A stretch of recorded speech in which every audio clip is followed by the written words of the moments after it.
Eres Dios eterno, solo tú eres bueno, Dios incomparable eres tú.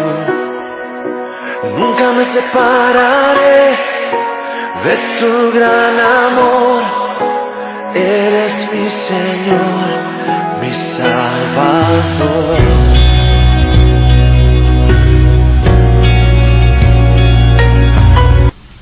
Muy buenos días, querida y amada iglesia. Es lindo encontrarnos en este primer culto del día de hoy, domingo, en este horario, a las 9 de la mañana. Y es bueno saber que la hora de congregación es muy importante, más que el estar en un video donde se transmite un culto. Que tú estés ahora y en este momento acá, eso realmente es congregarse. Que sea un tiempo de beneficio para todos y nos gocemos de la presencia del Señor. Vamos a la prédica. Todos buscan la manera más rápida de alcanzar sus objetivos, ya sean sus necesidades o deseos, y todos quieren utilizar los medios que Dios ha puesto al alcance de sus hijos para lograrlo. Y podemos ver gente inconversa, orando, rezando, hablando y pidiéndole a Dios que les favorezca en sus peticiones. Pero no va solamente por ahí, sino que muchos creyentes andan por el camino equivocado porque piensan que la oración es un instrumento de servicio para ellos, cuando en realidad es la manera de estar en comunión con el Creador. Es la manera que Jesús tenía para recibir guía y dirección, pero también para agradecer al Padre. El título de la prédica de hoy: hay poder en la oración. Y estoy seguro que hay poder en, punto número 1, la oración ferviente de un hombre común. Santiago 5, 17 y 18 dice: Elías era un hombre sujeto a pasiones semejantes a las nuestras, y oró fervientemente para que no lloviese. Y no llovió sobre la tierra por 3 años y 6 meses. Y otra vez oró, y el cielo dio lluvia, y la tierra produjo su fruto. La oración puede llegar a ser tan poderosa que puede parar la lluvia o derramarla. La Escritura cuenta que de Elías, el profeta, que era un hombre del pueblo, como todos, sujeto a pasiones, un hombre con defectos y debilidades como las tuyas, las mías. Elías no era un gobernante ni un sacerdote, tampoco un hacendado o un hombre poderoso, rico, pero era un hombre celoso de Dios. Y vivió en tiempos malos y peligrosos, parecidos, ¿no? Era cuando la apostasía se apoderó de Israel. Muy parecido. El rey Acab y su esposa Jezabel se entregaron al pueblo a la idolatría.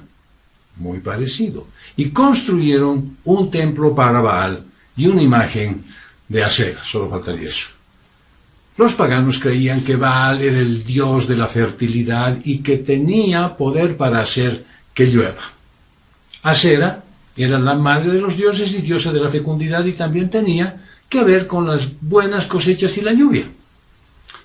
En una sociedad agrícola como era la de Israel de ese tiempo, la fertilidad y la fecundidad de la tierra significaban prosperidad. Y en ese sentido, Baal y Asera eran los dioses de la prosperidad.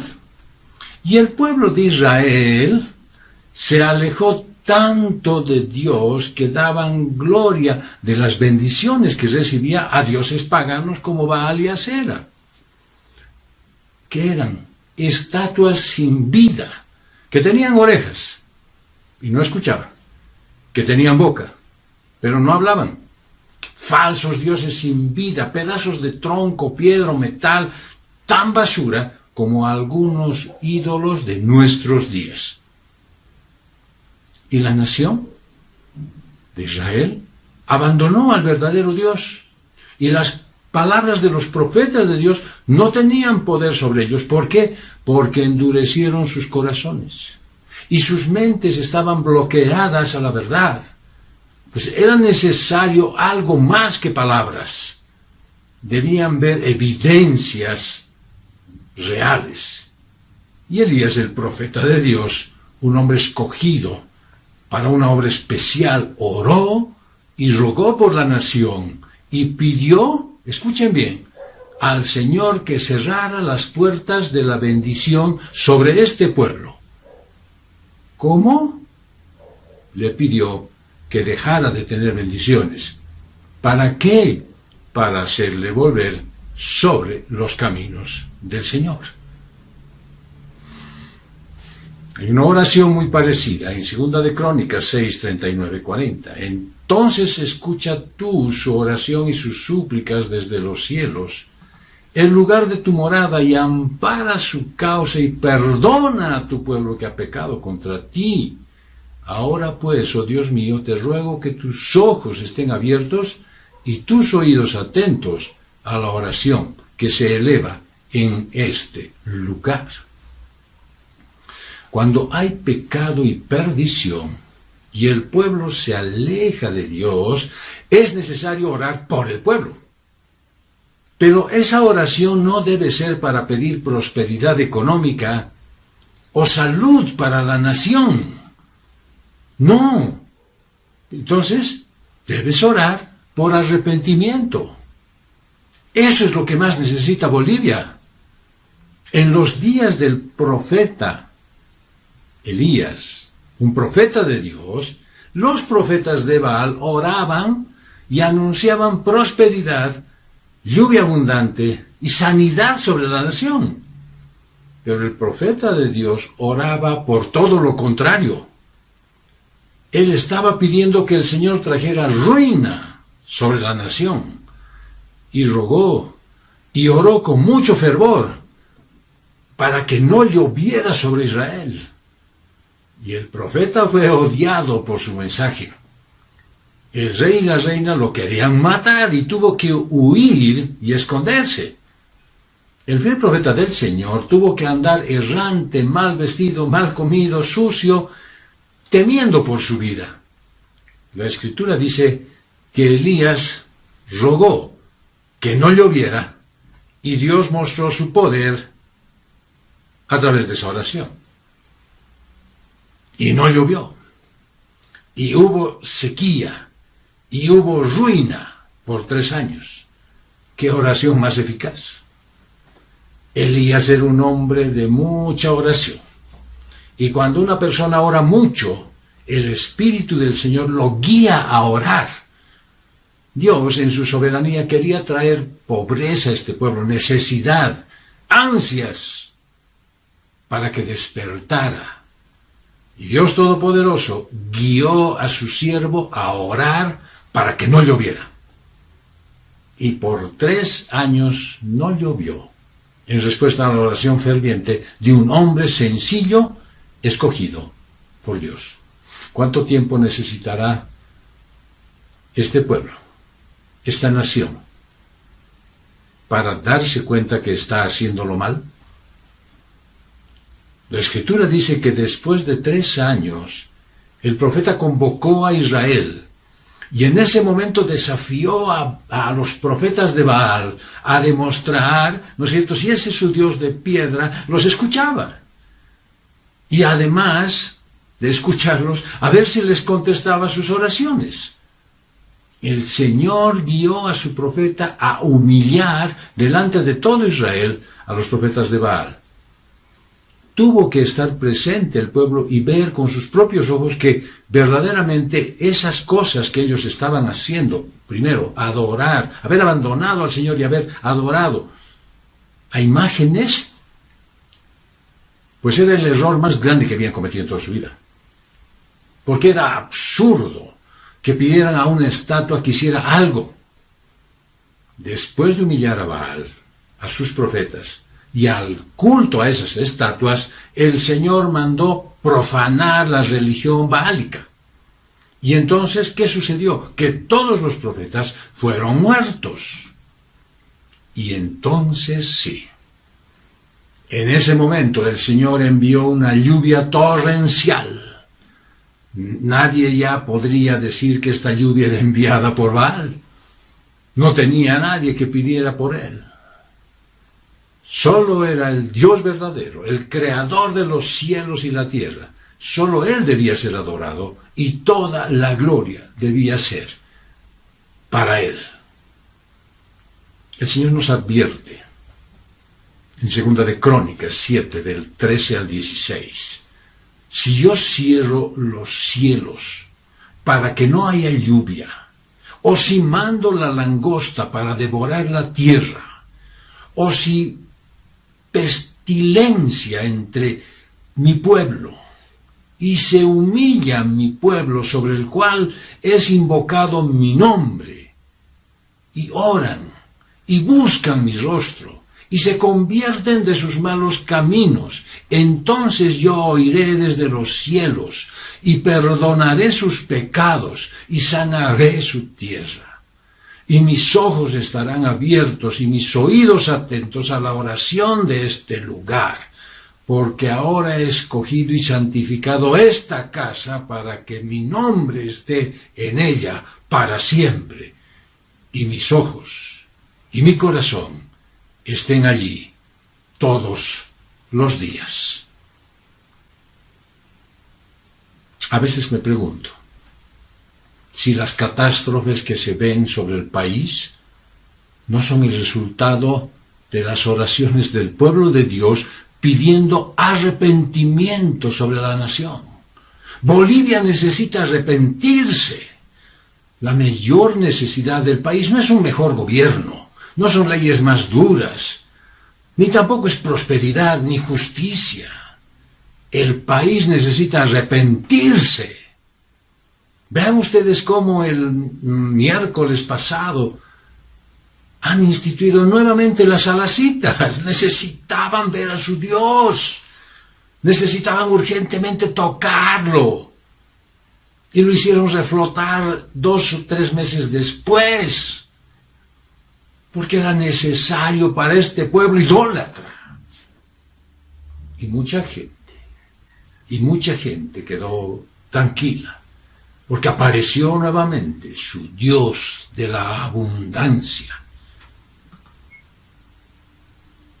No solamente el pueblo y la nación de Bolivia necesita arrepentirse, la iglesia también necesita arrepentirse. El pueblo del Señor ha dejado que Baal entre a sus templos. Y hoy muchas iglesias adoran al Dios de la prosperidad. Y es más popular buscar al Dios del dinero que al Dios de los cielos. Y no hay arrepentimiento, porque no se llama al pueblo a arrepentirse. Lo que el pueblo necesita es arrepentimiento. Venir humillado delante del Señor, pidiendo perdón. Pidiéndole que su poder se magnifique para predicar a un mundo que perece, para que despierte antes de que sea tarde. Y este texto llama a confesar nuestras faltas y a orar los unos por los otros para recibir sanidad. Si alguno tiene algo contra su hermano o contra su hermana en la iglesia, no va a recibir sanidad ni en su cuerpo, ni en su hogar, ni en su tierra, sino busca dar y recibir perdón primero. Cuando se siguen estos pasos, la oración entonces sí tiene mucho poder. La oración será capaz de parar la lluvia o de hacer llover. Vean ustedes el ejemplo. Moisés hablaba con Dios. Y hablar con Dios es orar. Gracias a esto, el Todopoderoso libertó a Israel de la esclavitud en Egipto y dio provisión a millones de personas en el desierto por 40 años. Dios hizo llover maná para alimentar todos los días a toda esa nación. Y por 40 años el Señor proveyó agua para toda esa gente, más de 1 millón de personas, para tomar y para bañarse y para las necesidades que tenían aún de sus animales. Dios hizo estas maravillas por medio de un hombre que dedicaba tiempo a hablar con Él. Un hombre que pasaba mucho tiempo orando. Mira el requisito del salmista para orar. Salmo 66, 18 al 20. Si en mi corazón hubiera yo mirado la iniquidad, Adonai no me habría escuchado, pero ciertamente me escuchó Elohim y atendió a la voz de mi súplica. Bendito sea Elohim, que no desechó mi oración, ni apartó de mí su misericordia. La Escritura enseña que el poder de la oración sana enfermos, ha resucitado a los muertos, ejércitos fueron derrotados, guerras fueron ganadas. La oración hace maravillas y transforma la vida de los que la practican. Sin embargo, el mayor ejemplo de oración y del poder de la oración fue Jesús. Los discípulos le pedían que les enseñara a orar, porque veían el inmenso poder de sus oraciones. Antes de comenzar su ministerio, el Señor pasó 40 días orando solo y sin comer en el desierto. Su vida era de oración. Y antes que saliera el sol, Jesús oraba. Y el poder de Dios lo acompañaba. Los enfermos se sanaban, pecadores se arrepentían, muertos resucitaban. Los endemoniados eran liberados. Su presencia hacía temblar a los hipócritas y arrojaba por tierra a sus enemigos. Los demonios temblaban ante sus palabras.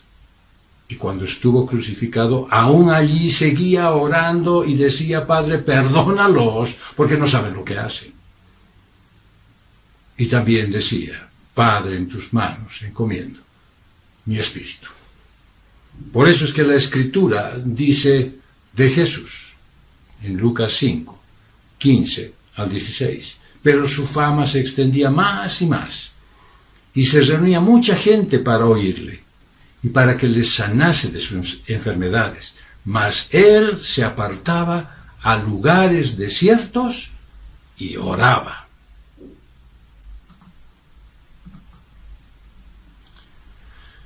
Tal vez equivocas el camino porque oras cuando las cosas están mal, pero dejas de orar cuando las cosas se empiezan a poner bien. Oras cuando tienes tiempo y dejas de orar cuando estás muy ocupado. Cuando las cosas iban bien y la multitud lo seguía a Jesús y querían escuchar sus enseñanzas, el Señor se retiraba a orar. Y cuando la gente lo buscaba y estaba más ocupado, Él se retiraba a orar. Mientras mejor te va, más debes orar. Porque cuando todo va bien, es más fácil dejar de orar y olvidarte que dependes de Dios. Jesús era Dios hecho hombre.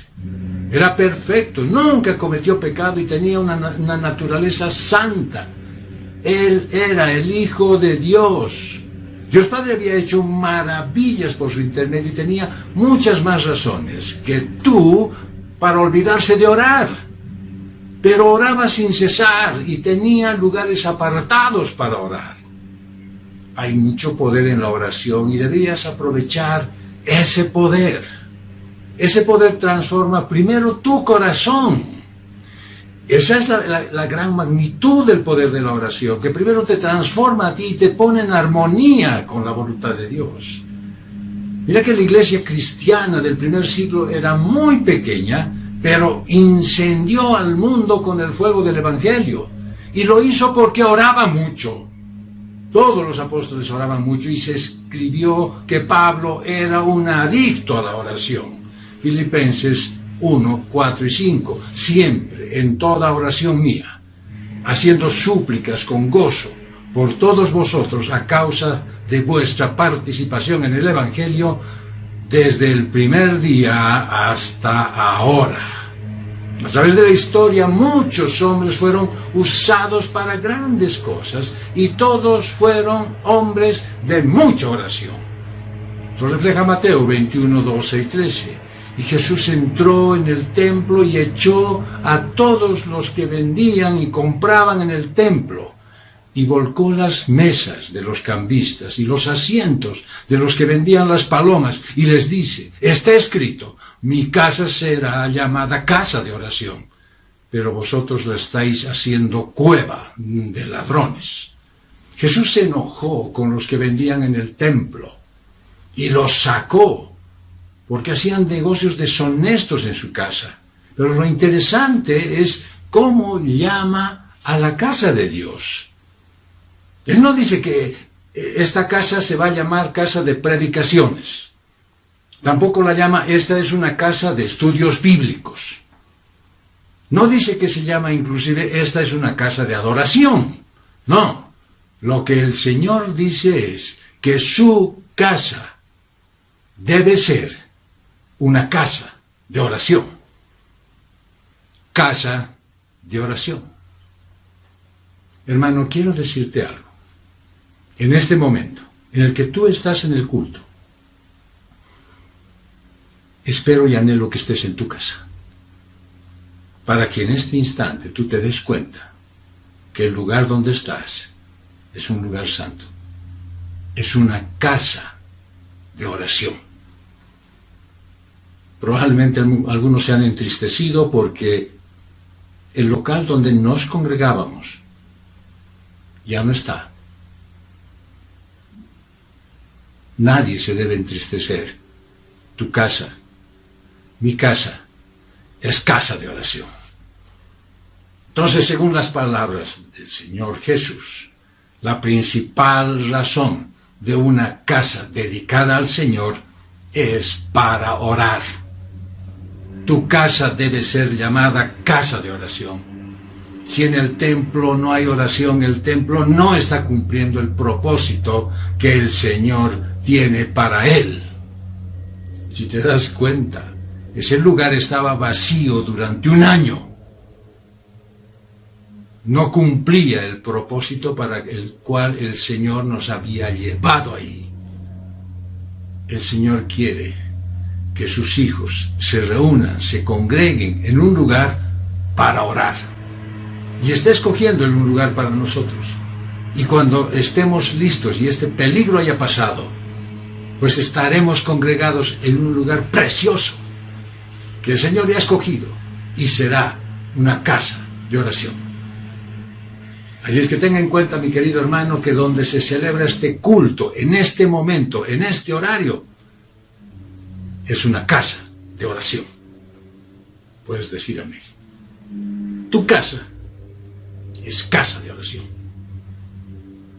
1 Timoteo 2, 1 y 2 dice: exhorto pues ante todo que sean hechas peticiones, oraciones, súplicas, acciones de gracias por todos los hombres, por los reyes y por los que están en eminencia, a fin de que podamos vivir quieta y sosegadamente, con toda piedad y dignidad.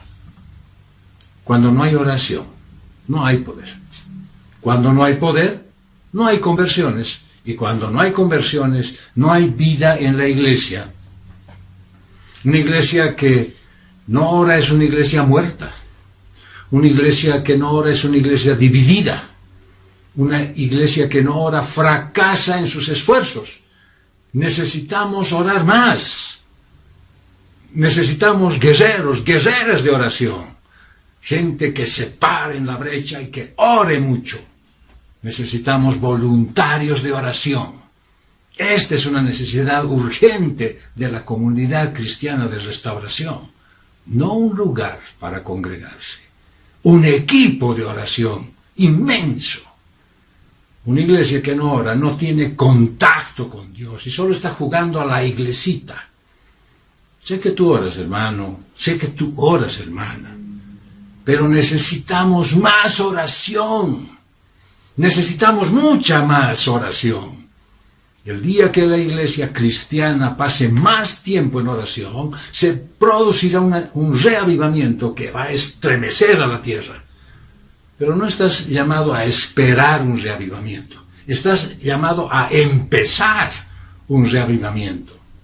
Y la forma de empezarlo es comenzando contigo mismo dedicando más tiempo a orar, porque yo estoy seguro que hay poder, punto número 2, en la oración que me cambia a mí. Dice el Salmo 17, verso 1 al 3. Señor, escúchame, atiende mi clamor de justicia, presta oído a mi oración, pues no brota de labios mentirosos. Sé tú quien me reivindique, posa tus ojos en mi rectitud. Tú has examinado mi corazón, por las noches has venido a verme. Ponme a prueba, que nada malo hallarás. Nada malo han pronunciado mis labios. Hermanos, no somos nosotros dueños de nuestro destino, ni individualmente, ni como humanidad. Entonces, ¿cómo podemos jactarnos de querer controlar nuestro destino cuando un virus puede paralizar decenas de millones de personas? Hay un solo poder que puede cambiar el curso de la historia, y es el poder de la oración. La oración de hombres y mujeres que creen en Cristo y reverencian a Dios y saben que Él es todopoderoso para hacer lo que va a hacer. Pero hoy hemos llegado a un punto en que muchos consideran que la oración es una mera formalidad. No hay el sentido de buscar un acercamiento con Dios, sino más bien de cumplir una tradición. Pero ¿cómo puedes seguir adelante si no haces un nuevo énfasis en la oración? Miles de personas oran solo en tiempos de gran tensión, de peligro, de incertidumbre. Cristo les enseñó a sus seguidores que oraran siempre. Tan fervientes y directas eran las oraciones de Jesús, que una vez cuando terminó de orar, sus seguidores se acercaron y le dijeron: Señor, enséñanos a orar. Lucas 11:1. Y en la Biblia hay relatos de personas cuyas oraciones fueron contestadas. Gente que cambió la dirección de la historia por medio de la oración.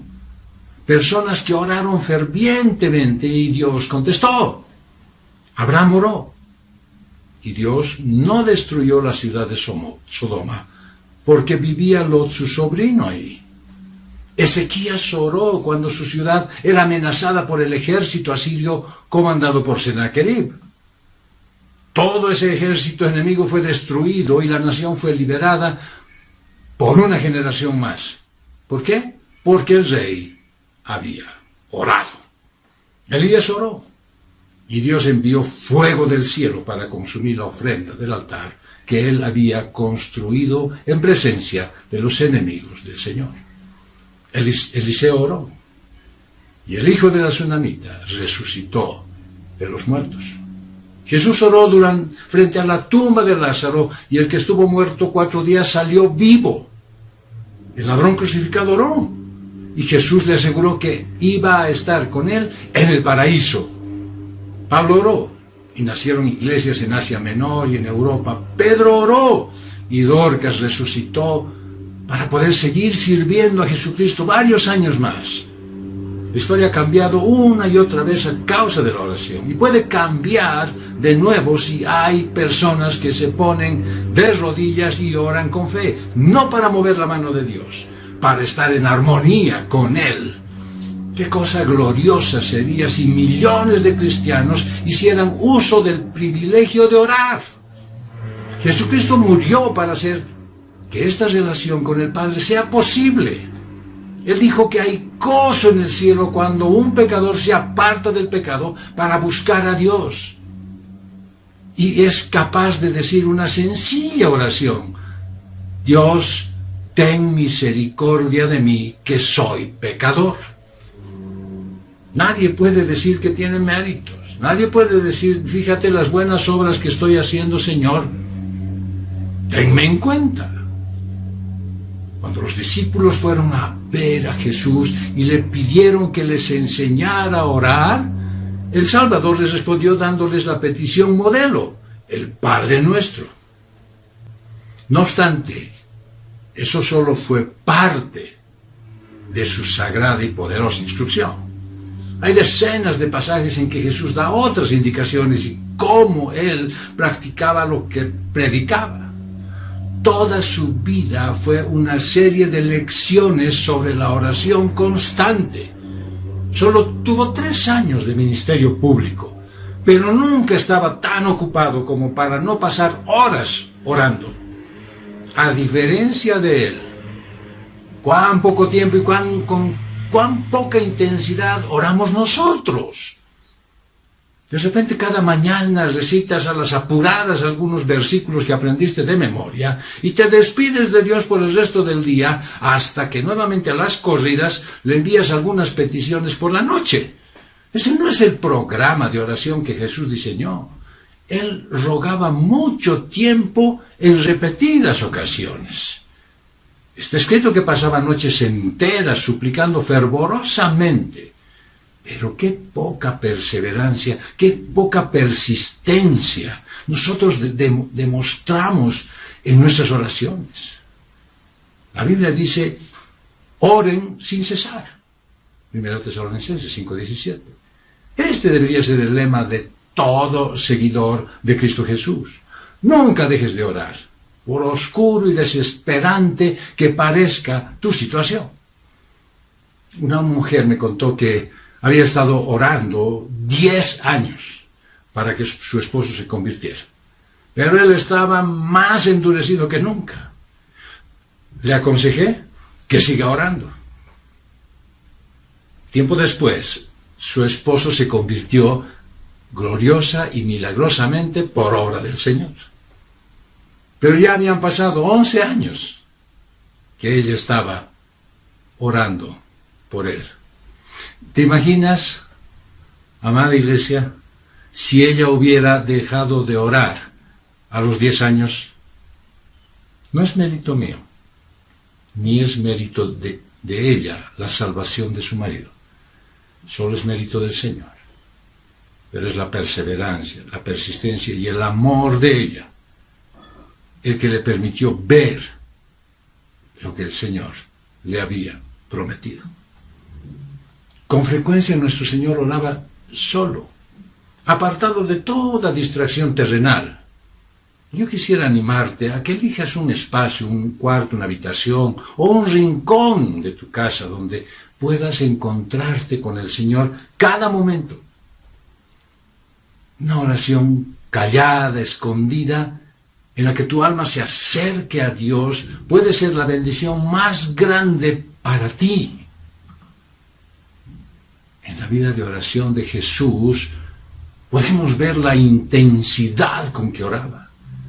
El Nuevo Testamento dice que en Getsemaní él clamó a gran voz, que en la intensidad de su súplica cayó de bruces en el terreno húmedo del huerto y que rogó hasta que su sudor, dice en Lucas 22:44, eran como gotas de sangre. ¿Quién sabe? Muchas veces nosotros hacemos peticiones mezquinas, unos ejercicios de oratoria, usando palabras de otros, en lugar de clamar desde lo más profundo del ser. Muchas veces, de repente te pasa que cuando oras, tus pensamientos divagan. Estás orando y de pronto te ves pensando en qué vas a cocinar. Insultas a Dios al hablarle con tus labios, mientras tu corazón está lejos de Él. Estás pensando, Señor, guía mi vida, y estás analizando cómo vas a hacer la siguiente reunión de tu negocio.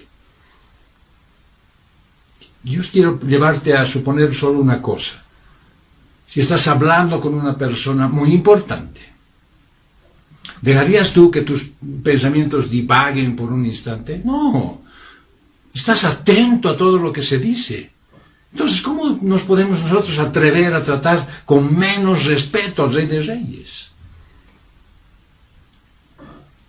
Si tú sigues el ejemplo de la vida del Señor, sabrás lo que Él pide, y Él enseña que debes interceder. Y te dice por quién.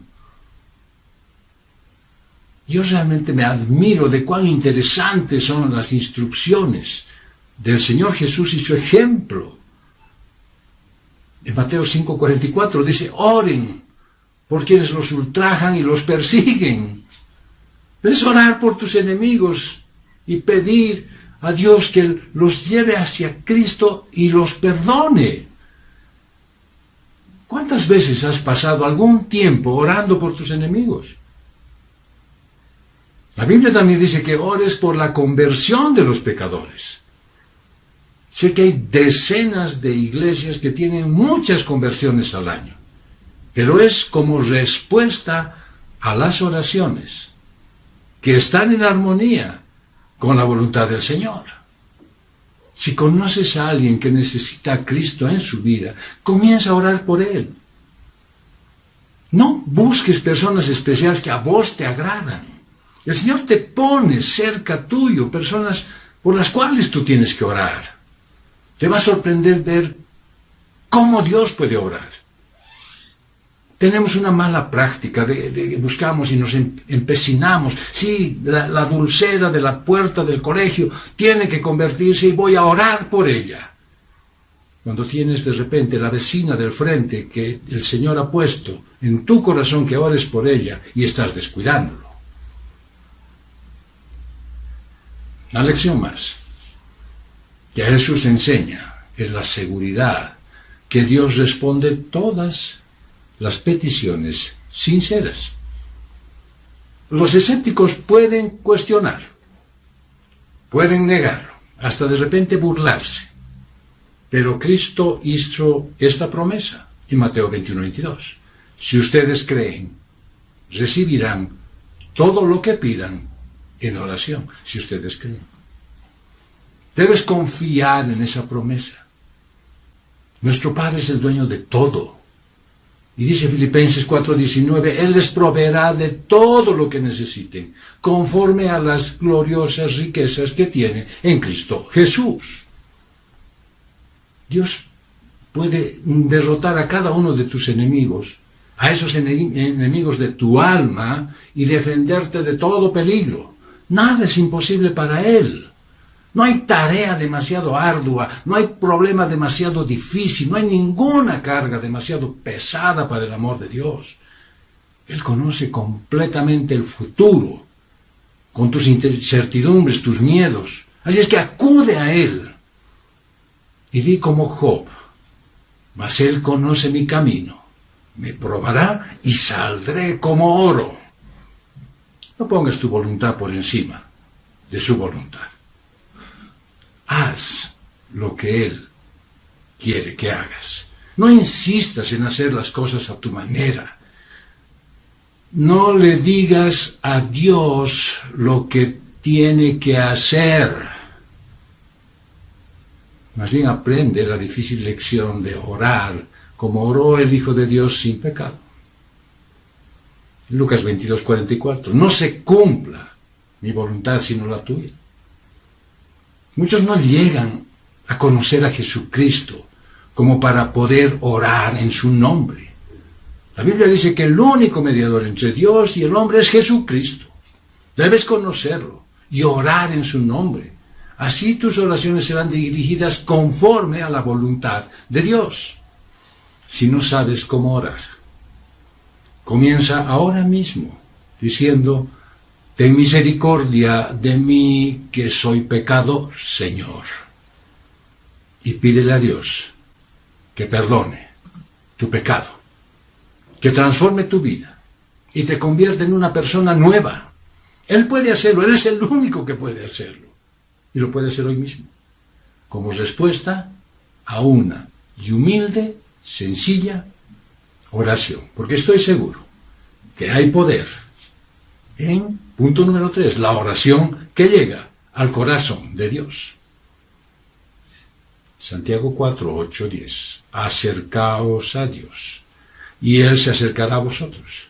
Limpiaos las manos, oh pecadores, y purificaos los corazones, los que sois de doble ánimo.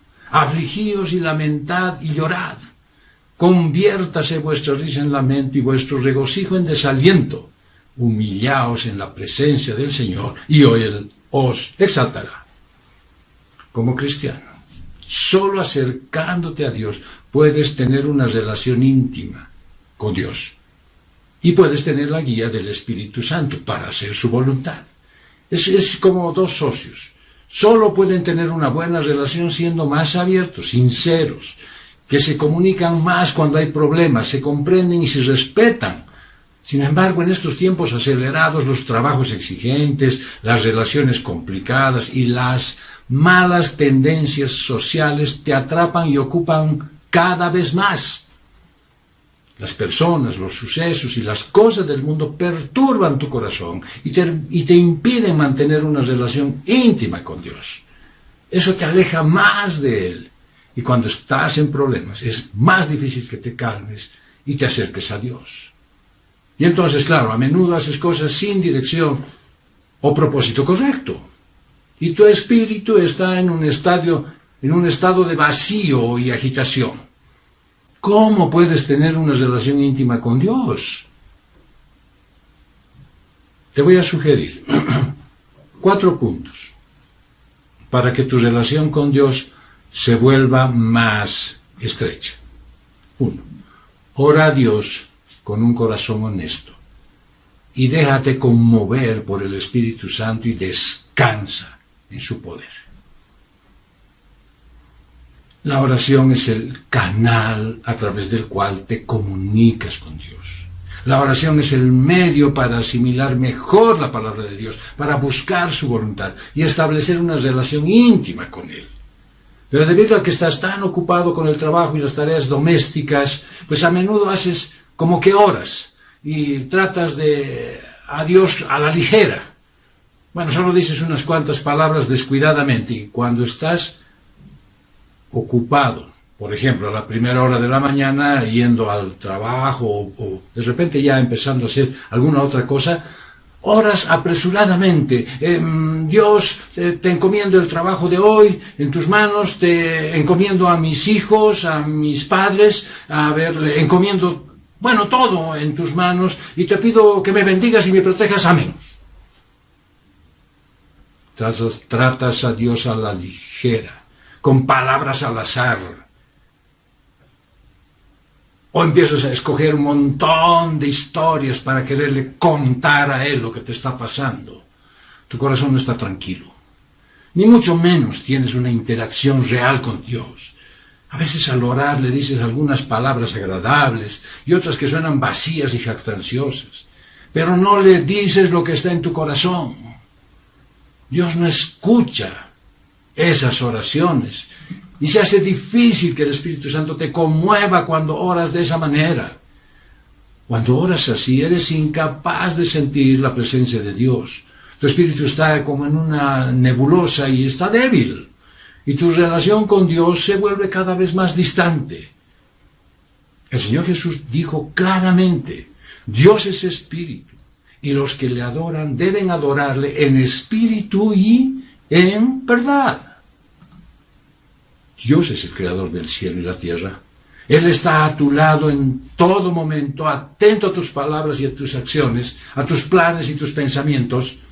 Dios es supremo y cuando oras, adoras a Dios. Y debes presentarte ante Él con un corazón honesto. Cuando ores a Dios, debes tener un corazón temeroso, hablarle con verdad, con sinceridad, llevar tu estado real, tus dificultades y problemas, hablarle de ellos, decirle tus debilidades, buscar su voluntad y tratar de encontrar ese camino a llevar a la práctica su palabra. Solo de esta manera tus oraciones estarán conformes a la voluntad de Dios. No le puedes decir a Dios lo que te parece que debe hacer, ni cuál es la solución.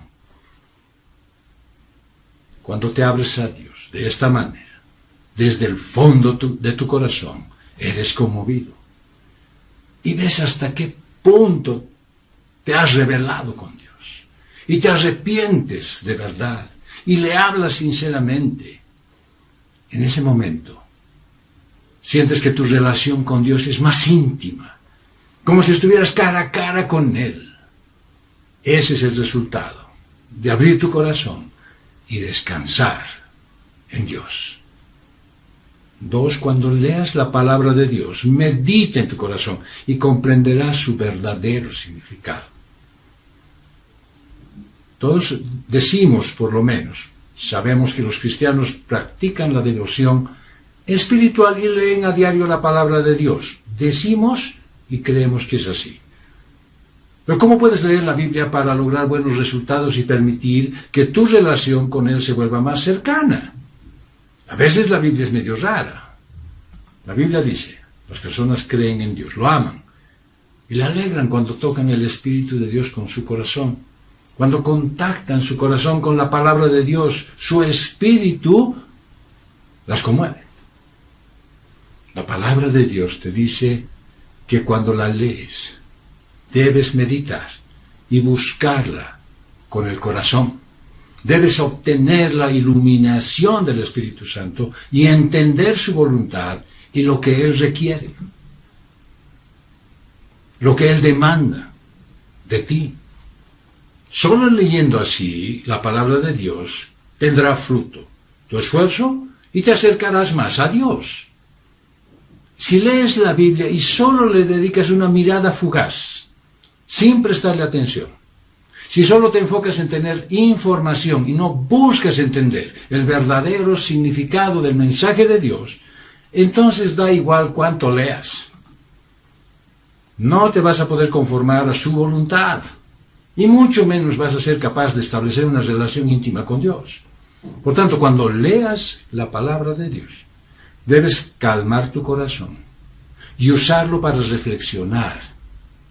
¿Por qué Dios dice tales cosas? ¿Cuál es su voluntad? ¿Qué resultados quiere lograr en ti? Solo estudiando la Escritura podrás entender la voluntad de Dios y estar más de acuerdo con su corazón, y tu relación con Dios será cada vez más íntima. Por ejemplo, el Señor Jesús dice en Mateo 18:3, en verdad os digo, que si no os convertís y os hacéis como niños, no entraréis en el reino de los cielos. ¿Puedes entender el significado superficial de esta declaración? Como que Dios desea que te conviertas en una persona honesta. Los niños nunca dicen nada, siempre dicen la verdad. Y son bien francos. Pero debes meditar más profundamente la importancia de ser una persona honesta. ¿Por qué Dios ama a los honestos y cómo exactamente llegar a ser una persona honesta? Como un niño. A través de la lectura, de la oración y la meditación de la palabra de Dios, entenderás que la esencia de Dios es fiel. Que no hay falsedad o engaño en nada de lo que Dios dice o hace. Y por eso, por su fidelidad, por su carácter, ama a la gente honesta y odia pues al engañador, al embustero. Dios quiere que seas honesto para ser guiado por Dios a su reino. No hay otro camino, dice. Solo Jesús. Entonces, después de meditar en el mensaje, reflexiona sobre tus acciones y tu comportamiento y mira si todavía tienes expresiones de engaño. Cuando tratas con otras personas, de repente a menudo no puedes evitar decir alguna cosa falsa, mentir o engañarte a ti mismo para salvar tus intereses, tu reputación o tu estatus. Cuando te entregas a Dios, puedes decir en oración que deseas amar y satisfacer a Dios. Pero cuando vienen las pruebas, como cuando, no sé, tu hijo se enferma o tú mismo o un miembro de tu familia pierde su trabajo, pues inmediatamente te quejas y te enojas tanto que quieres renunciar a tu obra en la iglesia. Cuando ves tus propios defectos y tus propias deficiencias, surge en ti la determinación de tener sed, de conocer la verdad, y buscas practicar más la palabra de Dios en tu vida. Ese es el resultado de la meditación en la palabra de Dios. Por supuesto, este resultado no puede lograrse de una sola vez, sino más bien a través de la meditación continua. Por eso practica constantemente la lectura de la palabra de Dios, el análisis, la meditación en tu vida, cada vez que te choques con problemas. En resumen, mientras medites incesantemente en la palabra de Dios en tu corazón, vas a tener la iluminación y el esclarecimiento del Espíritu Santo. Y entonces un día ganarás algo de iluminación y al día siguiente ganarás un poco más. Y con el tiempo serás capaz de entender más acerca de la verdad de la palabra de Dios. El camino de la práctica será más claro.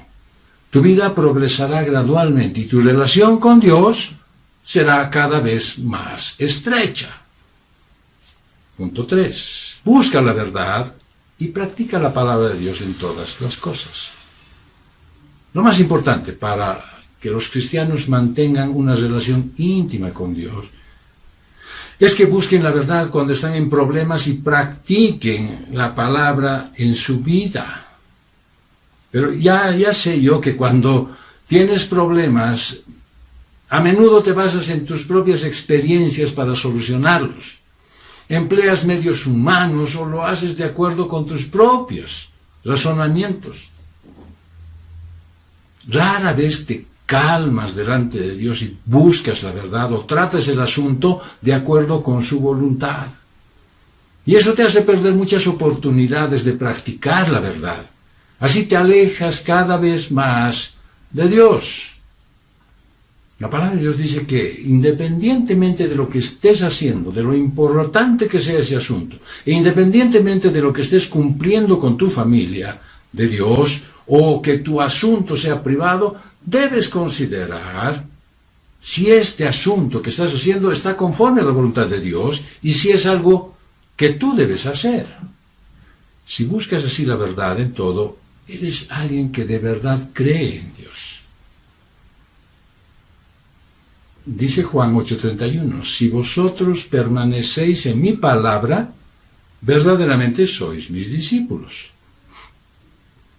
La palabra de Dios te muestra el camino claro, ya sea que estés trabajando en la iglesia o en tus asuntos particulares. Busca la verdad y entiende la voluntad de Dios. Ve cómo tratar el asunto de manera que cumpla con los requisitos de Dios. Usa la verdad para resolver todos los problemas y mantén una relación íntima con Dios. Y el punto 4, acude ante Dios y reflexiona cada día sobre ti mismo. Mantén una relación íntima con Dios. A partir de la palabra de Dios, es muy necesario para el curso de tu vida reflexionar sobre ti mismo.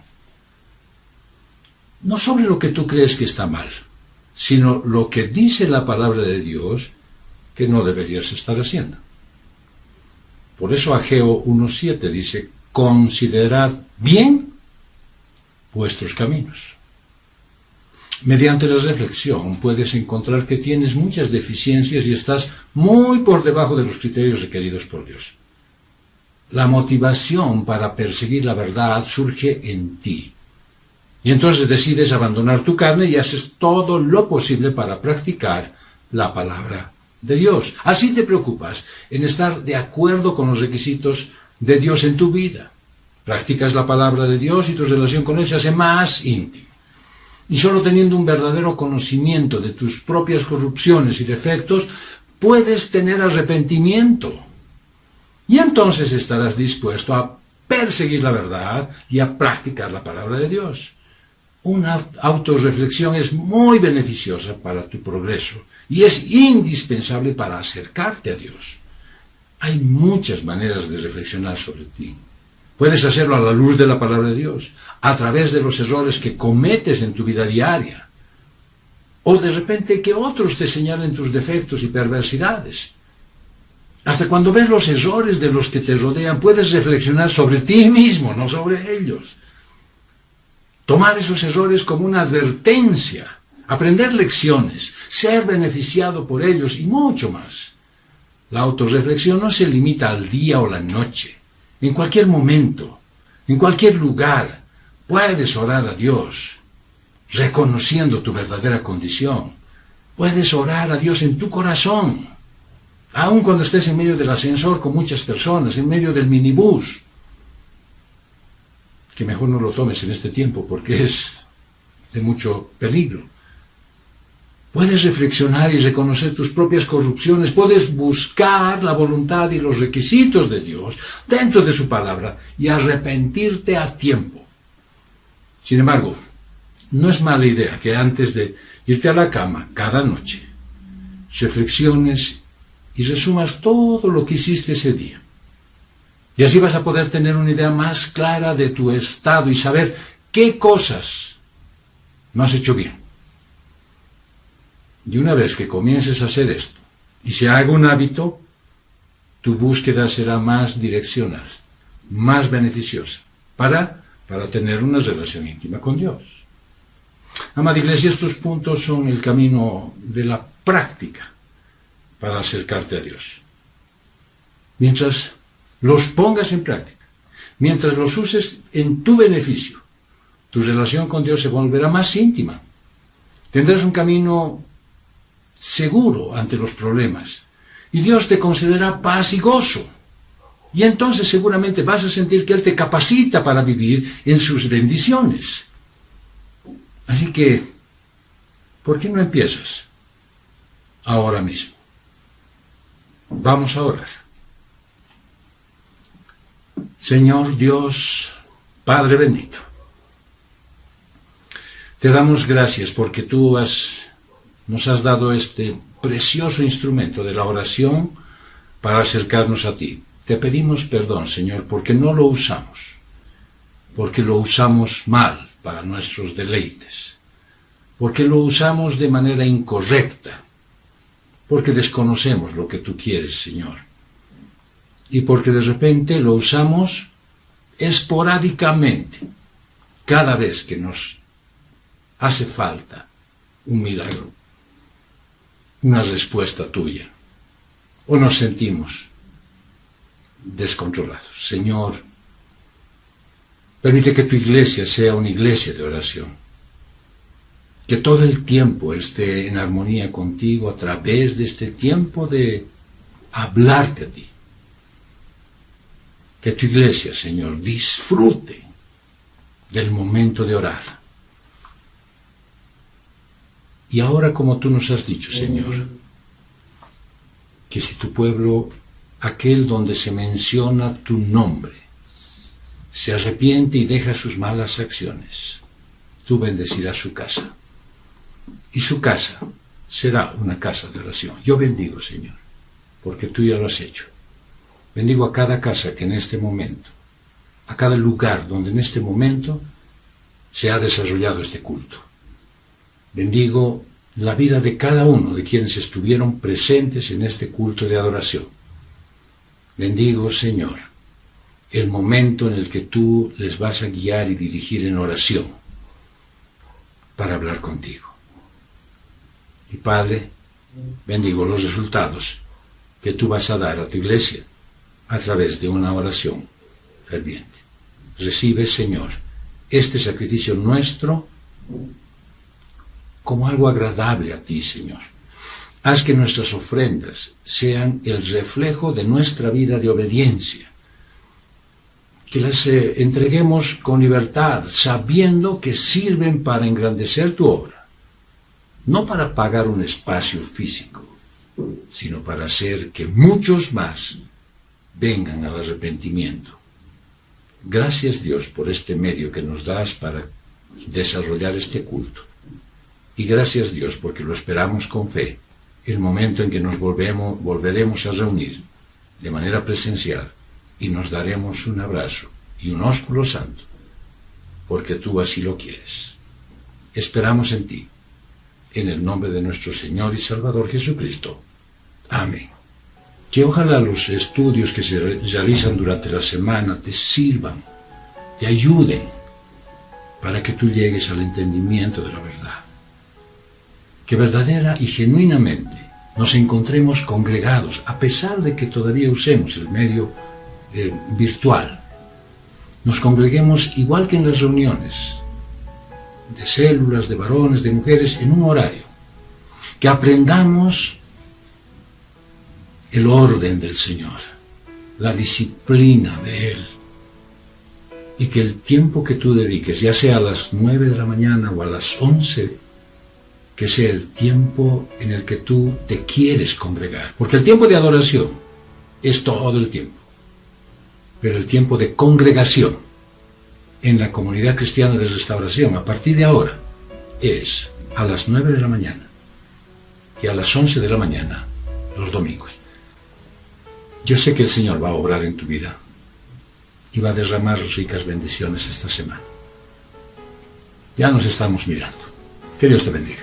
Fue una producción de Comunidad Cristiana de Restauración.